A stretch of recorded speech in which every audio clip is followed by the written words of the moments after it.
Support WrestleTalk! Give us a subscribe. Hello and welcome to WrestleRamble. I'm Ollie Davis, this is Luke Owen. We're going to get to the SmackDown play-by-play review shortly, but first, seeing that so many of you have asked our opinions on it, we're going to talk a bit about the Enzo Amore firing from WWE. So this started on Monday, shortly before Raw 25, where sexual assault allegations were made public. So the person making them, this woman called Philomena Sheahan, posted them on Twitter. But these apparently were made back in October of last year, and a police report, a police investigation is currently ongoing. WWE suspended Enzo later that day once those allegations came to light. Although Brian Alvarez has since said they fired him on the spot. They didn't suspend it. They announced the suspension, but they actually fired him. Well, yeah, Wrestling Votes put up on Twitter yesterday that what he had heard was that Vince McMahon essentially told him to get out, and that was it. Yeah, and apparently for Raw 25, Enzo was meant to face Goldust. You read this was PW Insider's report. And the Dudley Boys were going to come down afterwards, where the Zoe train was going to get involved and it was going to be a huge cruiserweight brawl. And then, the Dudley Boys were going to come out and put someone through a table. And that was rewritten to the Heath Slater spot by 7 p.m. So just an hour before the show went on air. Wow. Yeah. And I'll be honest, the Slater one makes more sense. His old role of putting over legends. So that all happened, but then, as you probably definitely saw, by, not even 24 hours later, WWE announced they had fired Enzo Amore. And it wasn't like the typical wish you all your best in your future endeavours, sorry we had to let you go kind of thing. It was a very short statement, come to terms on the release of Enzo. Now, this is where it gets a bit murky because, it's a sensitive subject matter and there's been no, police charges or anything. It's just this person saying accusations and then this person denying them because Enzo's now put up a message via his attorney. So, I don't really know how to... I don't have an opinion on it at the moment because there's not enough stuff out there. It's just these two sides. It's just awful all round. If it's true, if the allegations are true, then that's disgusting and horrible. If it's not true, as a former friend of the accuser has uploaded a YouTube video saying, and that's cost a man his job, and that's equally awful. What do you? I'm just. Hot tag that. To I was going to say, this is difficult because you and I, our initial plan for today was, because we did the Raw 25 review yesterday, was just to come in here and do a SmackDown review. But then we kind of decided that there's not really a lot to say about SmackDown anyway. So let's talk about the Enzo situation. Well, it's also because so many people have asked. As so many people have asked us to do. And then, just before we kind of hit record, I was like, what are we going to say? Because there's nothing that you really sort of can say on this situation other than what you have so eloquently put there. It's a really murky and kind of awful situation for all parties. It's particularly if one side of it it's true and the other side of it is true. It's not a nice situation. Excuse me, for anyone to be in, and it's very difficult to share an opinion on something when you don't know all the facts. My instant reaction is always to believe the accuser, but perhaps it's wrong of me to do that. It's wrong of me to put my cards all out on that table, and I don't want to put all my cards down on that table. So. Yeah, it's a tough one. It's a tough one to broach, but I said yesterday on Twitter that I wasn't going to talk about the Enzo situation on social media. As I inundated with messages from WrestleTalk viewers. The awkwardly named SWAT Nation. I don't know what we're going to do about that. Yeah, a few people have asked about what we're going to do with that, but I as I said, we'll do a Hulk Hogan. I think we won't mention it for a few months, and then it'll come back and everyone will be happy and forget. But like I said on Twitter that Enzo was suspended. When I knew this was the information I knew at the time. He'd been suspended. Less than 24 hours later, he'd been fired. That should tell you something, if not everything, about this situation. And I think I read a couple of reports that from people that had said that one report had said that Enzo knew that this was coming, and because he'd hid it from the WWE office, that's what got him fired, rather than anything actually, rather than him admitting to it, which is what my kind of initial reaction to the release was. Yeah, it's really tricky to sort of put words in people's... I know you didn't do that intentionally just then, but that report you're claiming is from Sean Ross Sapp over at Fightful, who, in my opinion, has done a remarkable job covering all this. He really has. And he said, what he's heard is Enzo didn't inform WWE, and then he sent an immediate follow-up tweet to that. I'm not saying he hid it. I'm not saying he didn't hide it. I'm just saying WWE weren't aware. So we can't say that either. No, absolutely not. It's so I guess the other question, there are two questions here. The first question really that we can talk about based on all this stuff, because we don't want to say I believe this person or I believe that person. Way too early. But we can be like, okay, WWE, there was the suspension on Monday and then there was the firing on Tuesday. One way of reading that is WWE caught onto something that, oh my God, maybe there's something to these allegations. We need to be preemptive here. Yeah. But David Bixenspan has, contacted the Phoenix Police Department, and they've said there's been no update since, for a few weeks. So nothing has changed in these 24 hours. And a lot of sites are claiming that it is because Enzo didn't... WWE were caught unaware. Yeah, caught with the trousers down. They're sort of seem to be blaming Enzo for that. Because he likely knew about it, because the police would have had to have contacted him about the investigation. So is a WWE firing him as a preemptive measure, or is this just the last straw for someone we know is very unpopular backstage? There's the story last summer of him being kicked off the tour bus by Roman Reigns. Miz publicly dressed him down in a promo. Corey Graves was constantly burying him. Apparently, he is very unlikable backstage, and he still doesn't dress in the same locker room as everyone else. So maybe this was just the straw that broke the camel's back, where WWE were just like, now you've done this, so yeah, we've had enough. And it's not based on whether these allegations are true or not. It's Enzo's conduct backstage, and especially as well because if the stories do turn out to be true, and that everything that the accuser has said is correct, it does kind of bring into question as well about WWE's drug policy and sort of and how Enzo has been able to get away with his outside life without being found out by their wellness violations.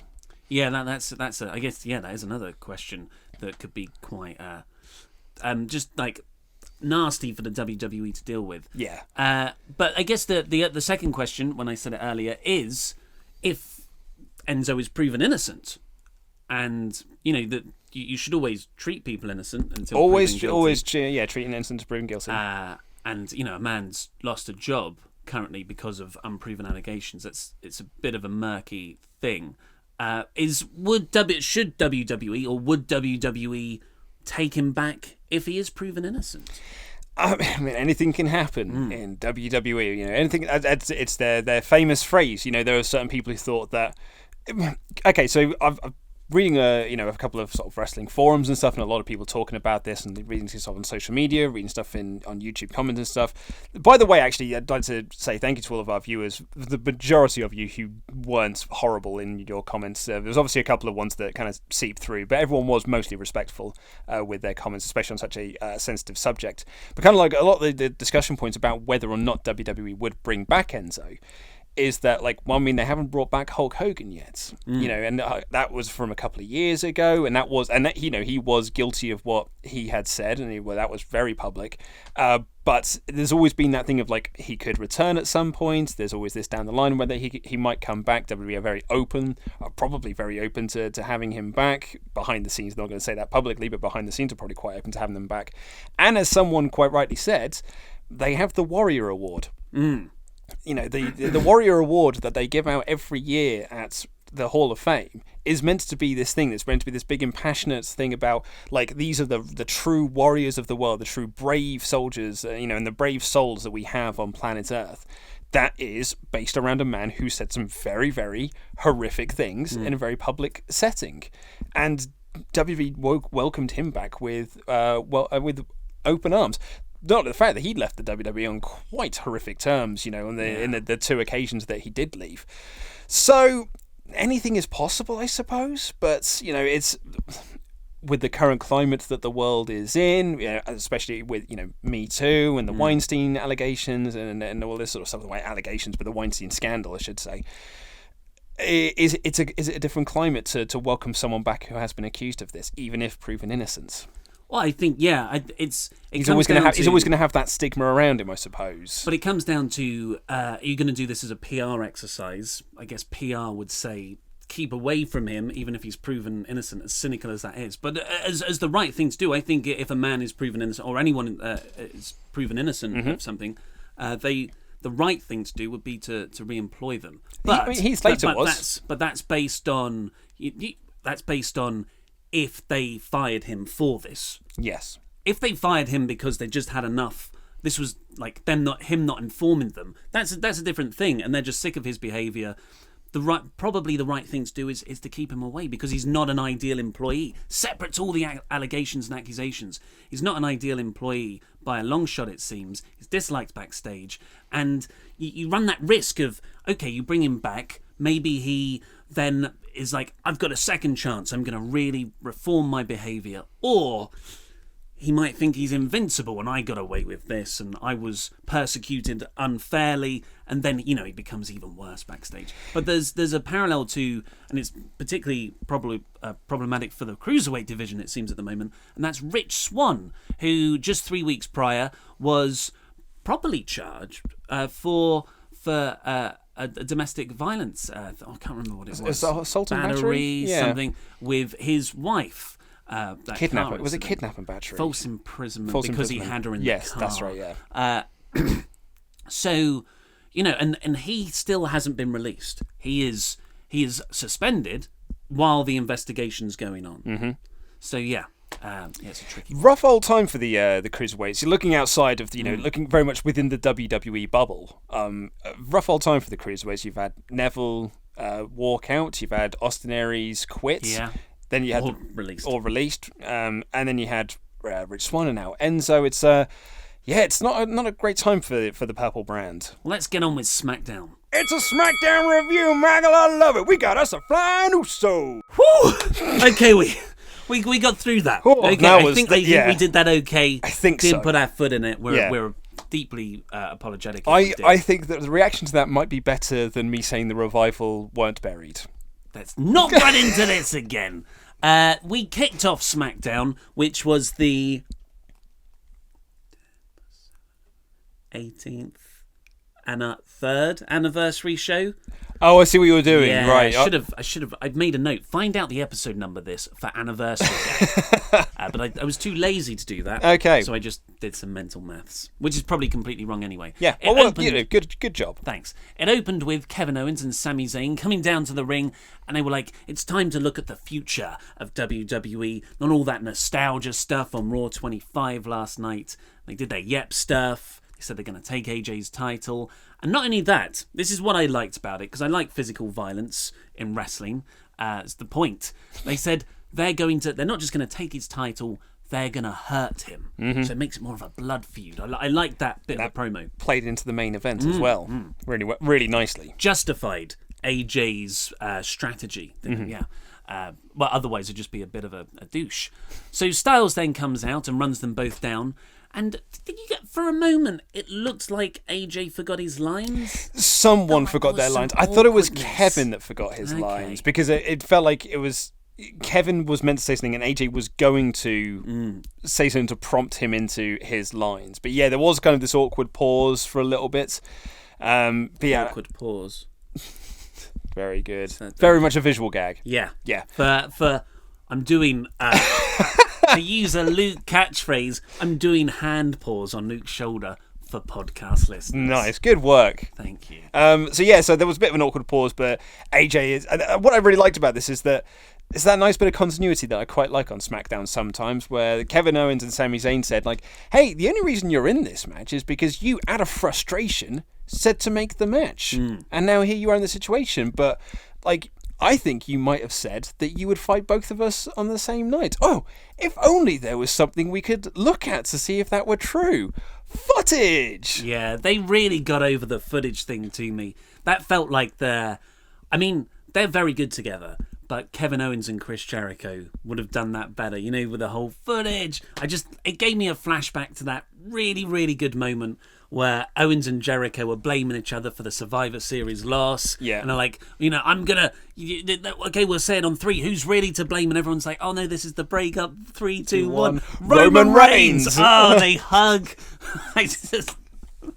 Yeah, this was really good. And it's funny as well because AJ tried to get Cammy over still, which didn't quite work. However, he said nope once, and that got over. Nope Worked. So it's the happiest of the no's. I can't remember which stand-up said that, but that's one of his bits. I like that. It's That's like, good. Nope. The happiest way of saying no. So AJ did in his sit-down interview with Renee Young said I'd quite happily fight them both in matches, in separate matches on the same night. And they were like, well, if you said that, you're a man of your word. You're going to back that up now. And that brought out Daniel Bryan, who seemingly was going to make the match. And AJ was like, whoa. I'm not going to have you speak for me because I think you're in bed with these two anyway. I'll accept the match. But apparently, according to Daniel Bryan, when he went backstage to talk to Shane, he wasn't going to make the match. Yeah, apparently. According to Bryan. So there's still, according that to the was... big bloody heel Daniel. That was a nice way to keep it spinning. But he really did look like he was going to make it because Bryan had a smirk on his face and he was like looking at Cammy, to use that phrase. Yeah. I enjoyed this. And someone pointed out on Reddit, I can't remember who, but it was a really nice interpretation of AJ's character where whether he's a heel or he's a face, he's quite quick to get angry and rash. Like, you remember, even when he was a heel, the whole James Ellsworth stuff really got under his skin because he's all about, no, I'm phenomenal, I'm the best in the world, this is the house AJ Styles built. But even as a babyface, he's making very bad, rash decisions based on anger against Kevin Owens and Sami Zayn here. I never thought about that, but that is really interesting. It's amazing as well because this first segment, all in all, went about 15 minutes. And on a 2-hour show, on a 2-hour show, that's quite a large chunk. But it never felt like it was 15 minutes. And actually, the rest of the show then flew by as well. It never. I've really thought that this episode of SmackDown never dragged in places. Or never dragged at all, I should say. So like you said, afterwards, Bryan and Shane. Bryan had a sort of tense... Gee, Bryan, what are we going to do tonight? Exchange. We're going to take over the world. Had a tense exchange backstage. And Bryan was like, well, no, I didn't make the match. AJ did. Well, wait a second, Shane. Are you doubting AJ's ability? And it was just like... obviously, he's not, but it was... Yeah. I like that. But it was a nice retort from Shane, where it's like, it's not AJ's decision-making skills I'm questioning. And I liked that. I really like that because it's furthering that tension between Bryan and Shane, between Brain, and particularly because we didn't get any of it last week.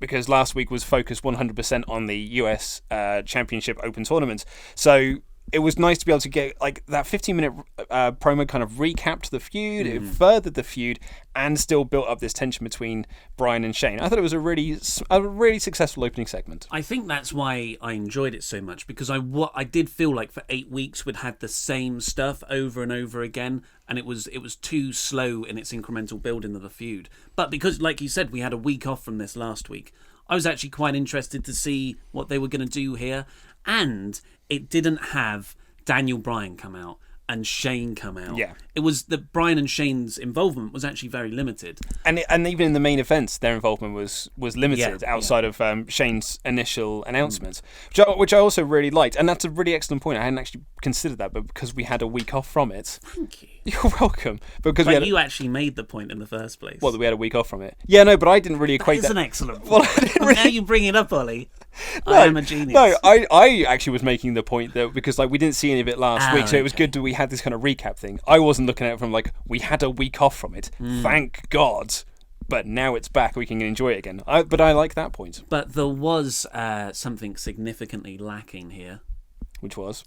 No Pure Country, Pure Heart poster backstage in Yep. Brian's whatever whatever you call Those that area. those areas that they hang out in. The screenplays. What is the kayfabe context to that room? They call it an office, but you couldn't do any work in there. Like, there's no desk. There's no like you. It's like a locker room where Kurt Angle just looks at his phone all the time. Yeah, well, that's what they do. You go in there to make phone calls, I guess. It's not like in NXT where William Regal has an office. He has a desk, and he has like stuff onto that desk. I wish they did. Oh yeah, like the old commissioner Mick Foley days, under the like, the janitor's closet. wherever he could find a place to set up a desk. And then you had Regal when he was GM, and it was this very big grand. He had a lovely big desk and everywhere that he got shipped around all over the country. That's more what we want, really. Well, yeah, because it falls down when you're like, oh, this isn't in the same place every week. But I don't care. Like that, you spatial.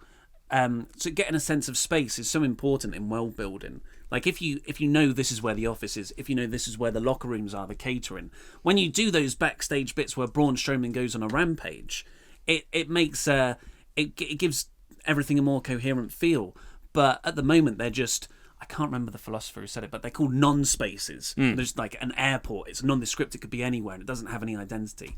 But, so what you're after is SmackDown 3 for the PS2, Yes! where like you spend most of the game just running around in a first-person perspective. Of course I am. Yeah. Yeah. I mean, what the WrestleTalk audience don't realise though is that we're never in the same location when we record this. We just move this set around all over the country at enormous expense.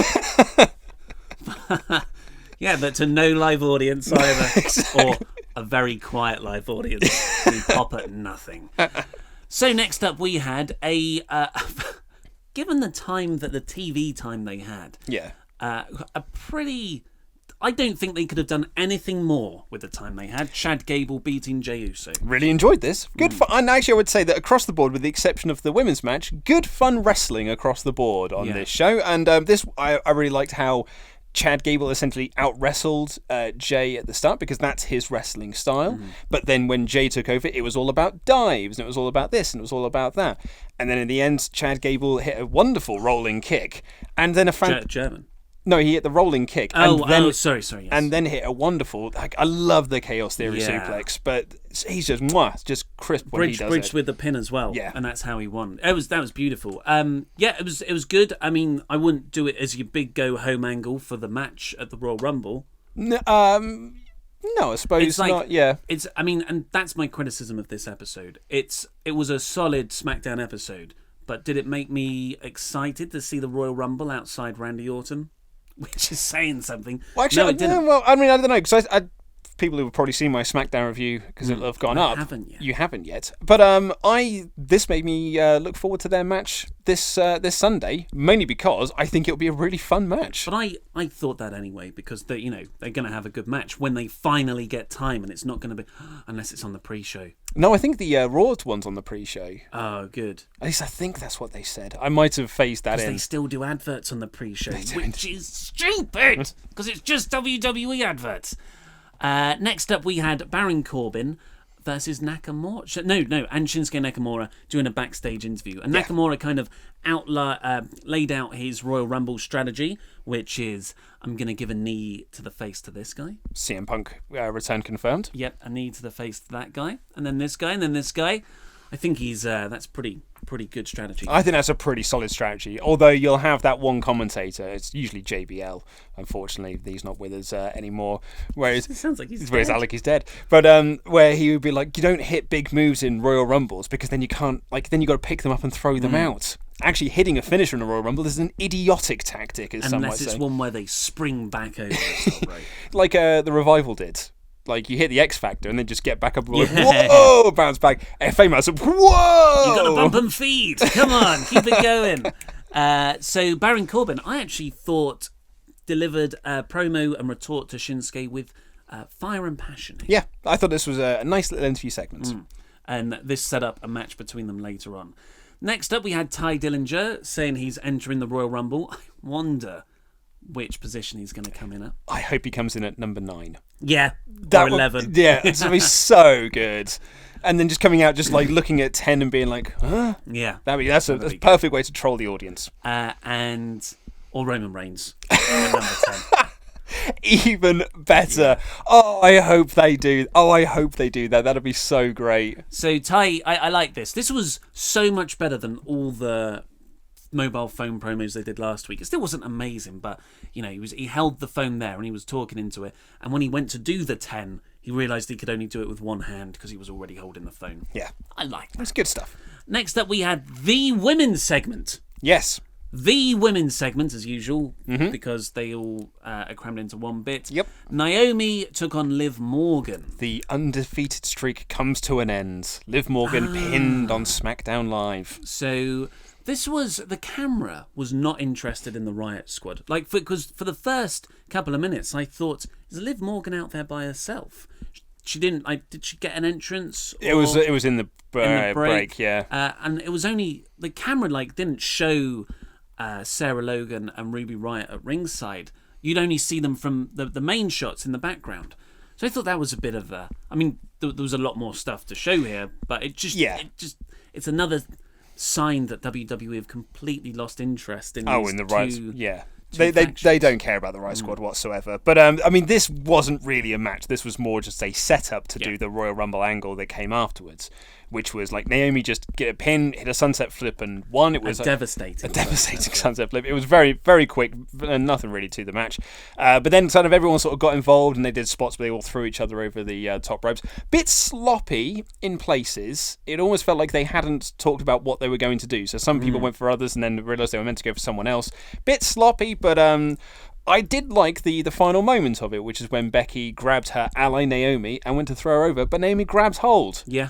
And I really like this as well because I was ready to do my Control-C, Control-V gag because they did that on Raw, but they changed it up and they did it as a different way. And I think that really opens up the landscape for the SmackDown women who might be winning this Royal Rumble. I think it really does put Becky in a strong position. I think she'll easily be part of the Final Four. And she's a fan favourite. Yeah, they're riffing on that.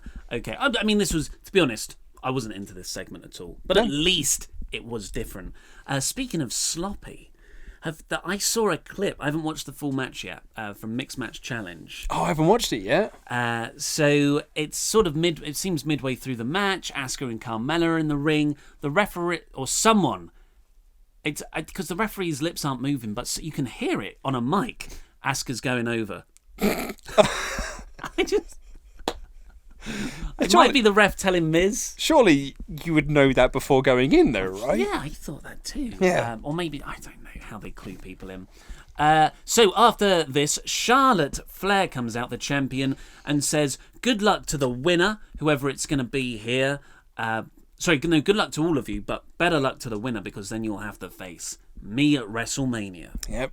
Ronda Rousey. Bit heelish, I thought. I think it's Charlotte being a Flair. Yeah. She's so much better as a heel. I just wish so they much better, committed to that. Speaking of Rumbles, we've got a bit of a treat from you. You might have seen that we are sort of showcasing NGW, New Generation Wrestling, which is a British promotion on our channel. We're not hosting the videos, but it's like one of the top videos always on the main page if you haven't seen them. And the episode that goes up on Saturday, so set a reminder, is the Destiny Rumble, which is a 20-man over-the-top battle royal, and it's a stonker. It's really, really good. They're only 22 to 25-minute episodes, and it just goes so quick. It's got that format of wrestling down perfect. Yeah, well, we watched an absolutely corking episode the other week, which I absolutely love with Robbie X, who I'm a big fan of. And don't worry if you are like, I'm jumping in, I don't know any of the stories, because most of the brilliance of the show is just that it can juggle so many plates and everything feels equally important. So yes, that's going up on Saturday, but we will keep plugging it for you, don't worry. Next up, we had easily my favourite segment of the show, which was Shinsuke Nakamura versus Baron Corbin. Shinsuke Nakamura and Baron Corbin shockingly having a good match. Yeah, because Battleground. I was going to say, based on previous track record, these two can it was a kind of a running joke that Baron Corbin managed to have Shinsuke Nakamura's worst match ever. But these two actually had a pretty good little match here. I thought it was a really fun TV match. I really liked the reversal game. I felt like both men were always kind of on top. It wasn't like, I'm going to get the heat on Nakamura, which I find quite boring these days. Yeah. Unless I'm really invested in the babyface or the story. But yeah, like Nakamura gets thrown into the ring post. There was a Kinshasa into a deep six reversal that I really liked. And then, end of days, Nakamura armbar. Oh, it was so great. It was wonderful. And Nakamura as well. I mean, this was a great crowd. It was a great crowd all night long. But Nakamura, when he was doing his interview, he got like a superstar reaction. And here he got a superstar reaction as well, which I think really helps Nakamura. This was brilliant. But the best was yet to come. Yeah. Because Nakamura is setting himself up for a Kinshasa. I was eating Weetabix when I had this, and I nearly dropped the bowl. Because all of a sudden, he goes running. Out of nowhere, literally out of nowhere, Randy Orton hits an RKO. And it was... The crowd didn't see him. The camera didn't see him slide in. It literally came out of nowhere. It was tremendous. Really good. Yeah, because sometimes you get like the crowd, but maybe the crowd did see him, but it was... Well, we didn't see it as hear it as viewers because it sounded like they were cheering the Kinshasa, but it played perfectly on TV. You couldn't have done this better. Or perhaps it's like the Sami heel turn, where everyone was so focused on Shane jumping off that you didn't see. Yeah, you didn't see Sami hiding around the cage ready to pull Kevin Owens off. Speaking of which, I listened to that Jericho podcast with Kevin and Sami, and them talking about that spot. It's so interesting. It's absolutely terrifying. Like it's terrifying to listen to because you're seeing it from Sami Zayn's perspective, whereas like there are 3 lives at stake here. There's Shane McMahon's life because if I mess this up, Shane's going to get hurt. There's Kevin's life because if I don't pull him up, he's going to have a man fall on top of him. And then there's my life because if I mess this up, I'm dead. Yeah, it's really good. Definitely recommend that Talk Is Jericho episode. But yeah, this was awesome. This was genuinely brilliant. And I like it, not just because it was a great spot and a really cool angle to build into the Royal Rumble. I like it now when baby faces are just badasses. And, Randy Orton didn't just take out Baron Corbin. He took out Nakamura too. He ruined a match, effectively, that was really good. But the way in which it was done, everyone came off as really good. I loved it. I thought this was a really good segment, and it might now be my favourite RKO of all time. Get out of here, WrestleMania 31 RKO, which was my favourite RKO. Of the curb stomp? Yeah. What about Evan Bourne shooting star press into RKO? Oh, that was pretty good as well. But There's been a fair few. There has been a fair few, but that WrestleMania 31 off the curb stomp is that's the sweetest RKO of all time. But this one, just for catching me completely unaware, is now my new favourite RKO. Yeah, the Brock Lesnar one in the was it SummerSlam 2016? Yeah, well, yeah, because it was just in the early days of the brand split. That was good as well. Yeah, there's loads of them. So next up, we had a Raw 25 video package to relive.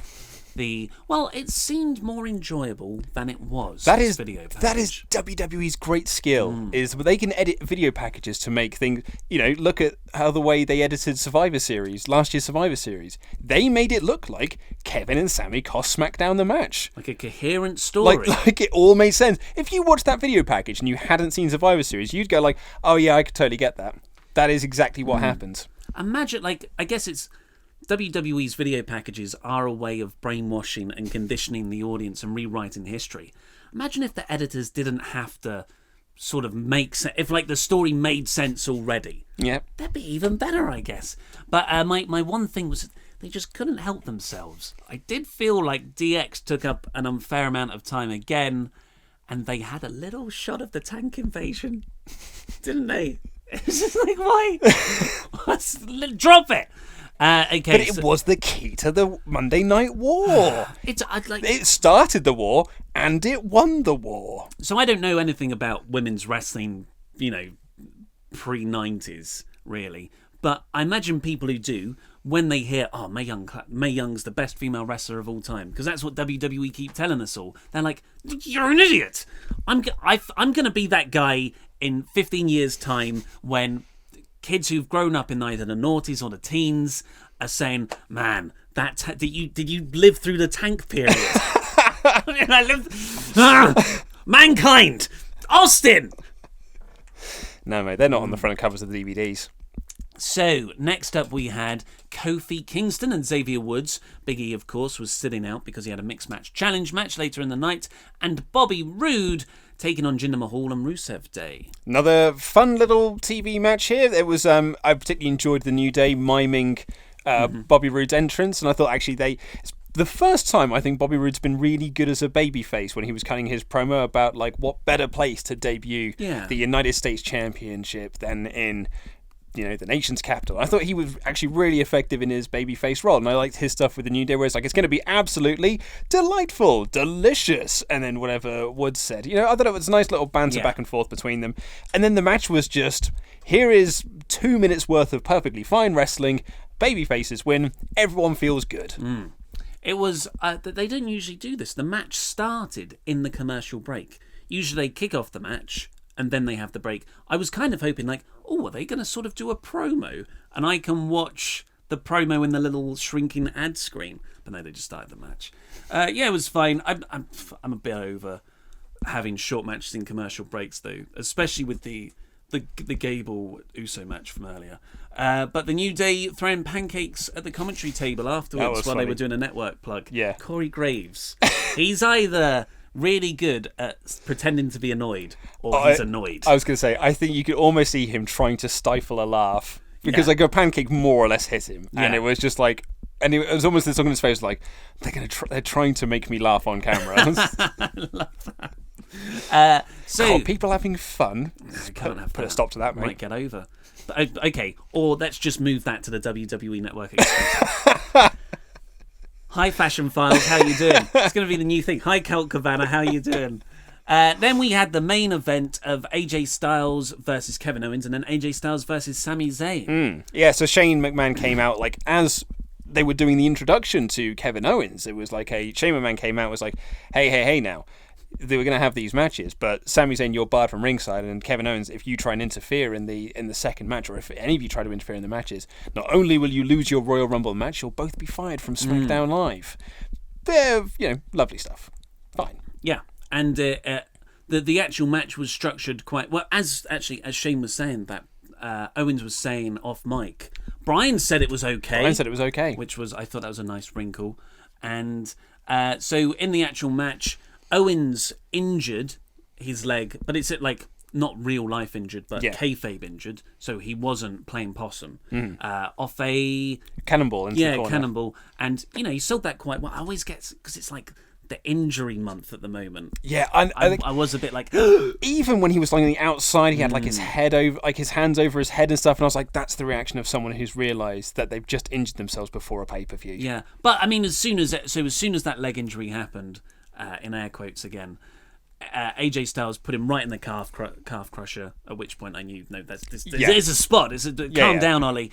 And KO tapped immediately, which I like it when that happens. I've always thought if you're in a title match before a pay-per-view, just don't risk anything. Yeah. So I thought that was cool. Exactly, and actually they made the point as well when it was then Sami Zayn versus AJ, because Sami then attacked AJ and beat him down, beat him all around ringside. Well, AJ wouldn't let go. Yeah, he was trying to injure Kevin Owens, which was good. But there was a really great line from I can't remember which one it was now, but it said like, "Hey, look, the title's not on the line." I wouldn't say that AJ's a coward for just taking a count-out loss here, or just taking a loss and preserve himself for his championship match on Sunday. There was actually some really good commentary from all three of them tonight. But he's too prideful. He's too prideful. Yeah, he's too full of pride. Because then, so Kevin Owens was on the outside like the entire time being seen to by doctors, which very much kind of distracted the crowd a little bit.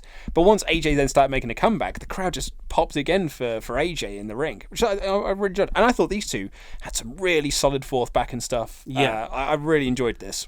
They've obviously got great chemistry, which they mentioned this on the Talk Is Jericho podcast. Jericho out and out says it like, sometimes guys just don't click. And that seems to be Owens and Styles in WWE. Their United States title feud last year was so underwhelming, in ring as well as storyline, which is, you would have thought the in ring side would have delivered. Yeah. But Zayn and Styles. This delivered, mate. This delivered. That walking up the ropes into the tornado DDT, like the old Eddie Guerrero stuff. Loved all that, mate. That was fantastic. And people are going crazy for the finish because technically, Sami Zayn beat AJ with a Blue Thunder Bomb. Yeah. Although it was his finisher, the Haluva kick into a Blue Thunder Bomb. But as a new, like, I would love that as like a finishing sequence, as the kick into the Blue Thunder Bomb. I think that'd be really nice. I think it's because, well, I guess they could have done it earlier in the match. No one takes a Blue Thunder Bomb like AJ Styles. Yeah. Just it feels like he keeps spinning like someone doing a basketball on their finger and then comes down. It's like the end of Inception. Or that meme I showed you yesterday where AJ jumps. Yeah, I thought this was really good action, and but the key to the story though was AJ trying to hurt Kevin Owens on the outside. He kept every time that he would like get the advantage on Sami, but then get distracted by Owens sat there at ringside, so he'd go down and like kick him in the leg again, or he'd push him over while he was on the stretcher.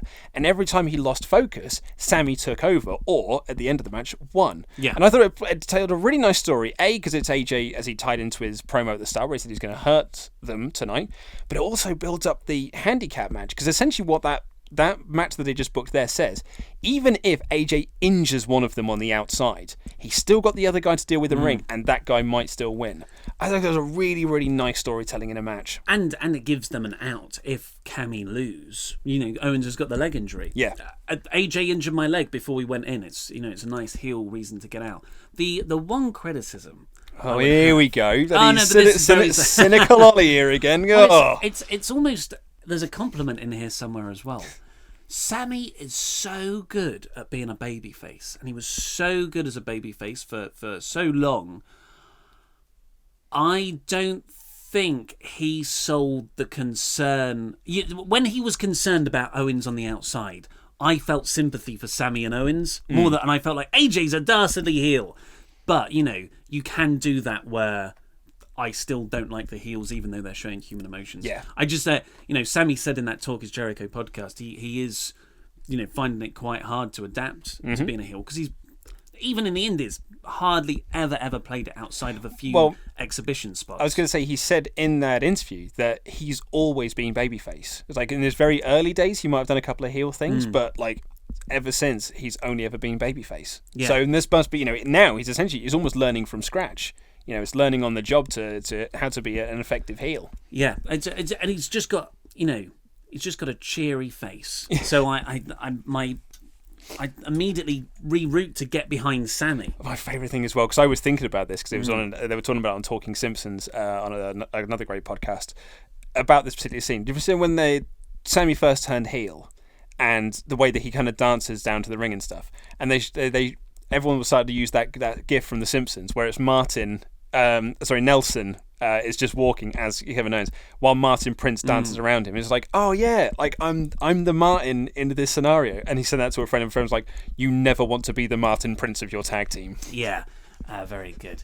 Well, that was SmackDown. I've already said my piece. I thought it was a solid episode, but this is also a go home show for the Royal Rumble, and it certainly progressed storylines, but there was no cliffhanger. There was no hot go home angle, and that's what I really look for. Well, I disagree. I thought that the actual main event stuff really built into the match we've got this coming Sunday. But not like, back in the day, this is the Royal Rumble. It's not like a B pay-per-view.